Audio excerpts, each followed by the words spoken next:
Dubai के तेल business पर काला अंधेरा मंडराने लगा क्योंकि दुबई के जमीन में तेल का लेवल कम होना शुरू हो गया है और शेखों को इस बात की परेशानी होना शुरू हो गई है। इसीलिए वो चाहते थे कि वो अपना इंफ्रास्ट्रक्चर ऑयल बिजनेस से कन्वर्ट करके टूरिज्म में प्रमोट करें, ताकि अगर तेल का बिजनेस न भी रहा तो वो टूरिज्म से अरबों दौलत कमा सके। इसीलिए क्राउन प्रिंस मोहम्मद बिन राशिद मखदूम ने 14,000 करोड़ रुपयों का एक प्रोजेक्ट सोचा। हर साल दुबई में 50 लाख टूरिस्ट घूमने फिरने आते थे, जिसे वो बढ़ाकर 150 करोड़ कर देना चाहते थे। लेकिन उसमें दिक्कत ये आई कि दुबई बहुत छोटा शहर था। इसीलिए क्राउन प्रिंस ने ये ठान लिया कि वो अब समंदर के बीच में एक शहर बनवाएंगे और वो चाहते थे कि ये काम सिर्फ 6 साल में कंप्लीट हो जाए। उन्होंने इस आइलैंड को बाउंड्री की तरह बनाने के लिए सोचा, लेकिन प्रॉब्लम ये आई थी कि आज दुनिया में किसी ने भी अभी कोई ऐसी चीज नहीं बनाई। इस शहर को बनाने के लिए इंजीनियर को कुदरत की ताकत से टकराना पड़ा। ये विशालकाय शहर समुद्र में सीमेंट और स्टील की मदद से बड़ी आसानी से बनाया जा सकता था, लेकिन दुबई के शेख ने कुछ और ही सोचा था। वो चाहते थे कि इस शहर को पूरी तरह से कुदरती सामग्री से बनाया जाए ताकि ये आसपास के माहौल में घुल मिल सके। इस प्रोजेक्ट में इतनी रेत और इतनी चट्टान लगने वाली थी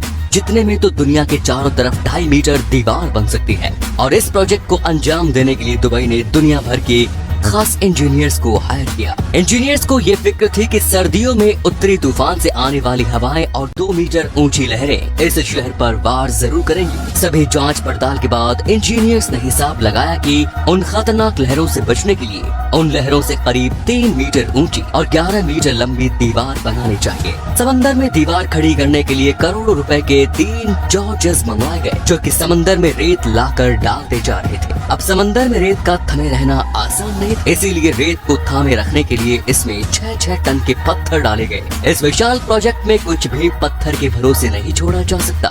जरा सी हलचल में ही पत्थर सरक जाएंगे और पूरा का पूरा शहर समंदर अपने अंदर निकल जाएगा। इसीलिए गोताखोर बार बार समंदर में डुबकी लगाकर नीचे पत्थरों की पोजीशन को चेक करने जाते रहते थे। काम करने के लिए दुबई को 9 करोड़ 40 लाख घन मीटर रेत के सरोवर की तलाश करनी होगी। आपको नहीं पता तो मैं आपको बता दूं कि इतनी रेत में पूरे लंदन को 1 मीटर नीचे दफनाया जा सकता है। अब आप ये सोच रहे होंगे कि दुबई में तो रेत की कमी है ही नहीं। दरअसल मैं आपको बता दूं कि जो दुबई में रेत है वो बहुत ही बारीक कणों से बनी होती है, जो कि समंदर में बड़ी आसानी से बह जाए। इसीलिए इंजीनियर मोटे कणों वाली रेत को ढूंढने में लग गए। इंजीनियर्स को पूरे 6 समुद्री मील दूर सागर तल में मिली रेत को पाइप के जरिए 10 मीटर प्रति सेकंड के हिसाब से समंदर में छिड़काना शुरू कर दिया। अब काम तो ठीक तरह से चल रहा था, लेकिन इंजीनियर्स को शक था कि क्या उनका ये आइलैंड ठीक डिजाइन से बन रहा है। लेकिन दुबई के पास इस शक को दूर करने का उपाय 606 किलोमीटर ऊपर अंतरिक्ष में था। दुबई ने अपने भेजे जीपीएस सैटेलाइट के जरिए ऊपर से ही प्रोजेक्ट को मापना शुरू कर दिया कि प्रोजेक्ट का डिजाइन ठीक तरह से बन रहा है या नहीं। और इस तरह दुबई प्रिंस भी अपने इस ड्रीम प्रोजेक्ट पर घर बैठे ही नजर रख सकते थे। अब प्रोजेक्ट तो खत्म होने के कगार पर था, लेकिन ऐसे प्रोजेक्ट्स में जब काम खत्म हो जाता है तभी कोई प्रॉब्लम जरूर खड़ी होती है। दरअसल उन्होंने देखा कि समुद्र का पानी योजना अनुसार द्वीप के चारों तरफ नहीं घूम रहा है। लोगों ने इस आइलैंड के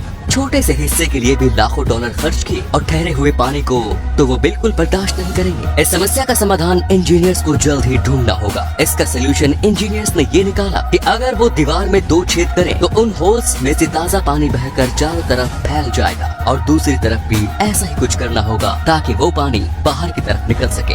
अब जैसे जैसे प्रोजेक्ट को खत्म करने की डेडलाइन पास आती चली जा रही है, वैसे वैसे ही इंजीनियर्स अपने काम को अंजाम देने के लिए लगे हुए हैं। अब 12 घंटे काम करने वाले एशिया के 40,000 वर्कर्स को काम में लगाया गया। इन लोगों को 48 डिग्री की झुलसती गर्मी में काम करना था। इस प्रोजेक्ट में 51 अलग अलग कॉन्ट्रैक्टर्स होटल, बिल्डिंग्स, सड़कें वगैरह बनाने में जुटे हुए हैं। आपको ये बात जानकर हैरानी होगी कि बिक्री शुरू होते ही पहले 3 दिनों में सारे के सारे मकान बिक गए। इनमें से सबसे महंगा मकान $12 लाख का था। वक्त तेजी से निकल रहा था, लेकिन क्राउन प्रिंस ने सबको 2006 में आलीशान दुनिया देने का वादा किया। इस 1.6 किलोमीटर इलाके में कम से कम 8,000 विला, 220 शॉपिंग मॉल्स और रेस्टोरेंट्स होंगे और भी खूबसूरत बिल्डिंग्स के लिए अलग से जगह बनाई जाएंगी। और ऐसे ही इंजीनियर्स ने दिए वक्त में ही उन्हें आलीशान शहर बनाकर दे दिया। अगर आज ये शहर न होता तो हो सकता था कि दुबई के पास आज इतना पैसा न होता। धन्यवाद।